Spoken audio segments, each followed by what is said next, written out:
অস্কারজয়ী RRR এরপর আবারও ঝড় তুলতে আসছেন ভারতীয় সিনেমার জাদুকর SS রাজামৌলি। অবশেষে প্রকাশ হলো তার বহু প্রতীক্ষিত নতুন সিনেমা বারাণসী থুম ঝলক। আর সেই ঝলক প্রকাশের সঙ্গে সঙ্গেই সোশ্যাল মিডিয়ায় শুরু হয়েছে তুমুল আলোচনার ঝড়। হায়দ্রাবাদের রামোজি ফিল্ম সিটিতে আয়োজিত জমকালো অনুষ্ঠানে এক সময় যেন ধ্বনিত হচ্ছিল একটাই গর্জন, জয় বাবু, জয় জয় বাবু।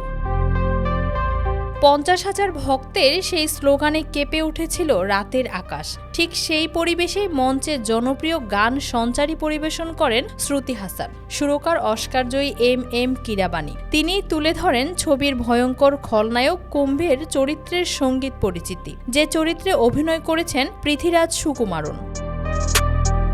ছবির 3 প্রধান চরিত্র মহেশবাবু রুদ্র, প্রিয়াঙ্কা চোপড়া মন্দাকিনী আর পৃথ্বীরাজ সুকুমারন কুম্ভের। LED স্ক্রিনে প্রদর্শিত প্রথম ফুটেজ শুরু হতেই দর্শক যেন মুহূর্তে ডুবে যায় হাজারো বছরের বিশাল এক সময় ভ্রমণে। রাজামৌলির ভাষায় গল্পটি বিস্তৃত প্রাচীন যুগ থেকে আধুনিক সময় পর্যন্ত। এর একটি প্রধান মুহূর্ত আবার অনুপ্রাণিত হয়েছে রামায়ণের এক অধ্যায় থেকে।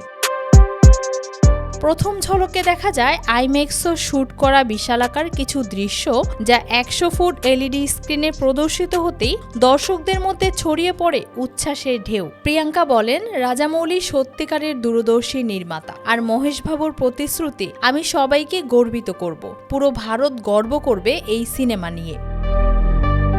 শ্রী দুর্গা আর্টস ও শোয়িং বিজনেস প্রযোজিত বারাণসী বিশ্বব্যাপী মুক্তি পাবে 2027 সালে। ভারতীয় সিনেমার নতুন অধ্যায় শুরু হওয়ার অপেক্ষায় এখন সারা বিশ্ব। News desk, Dhaka digit.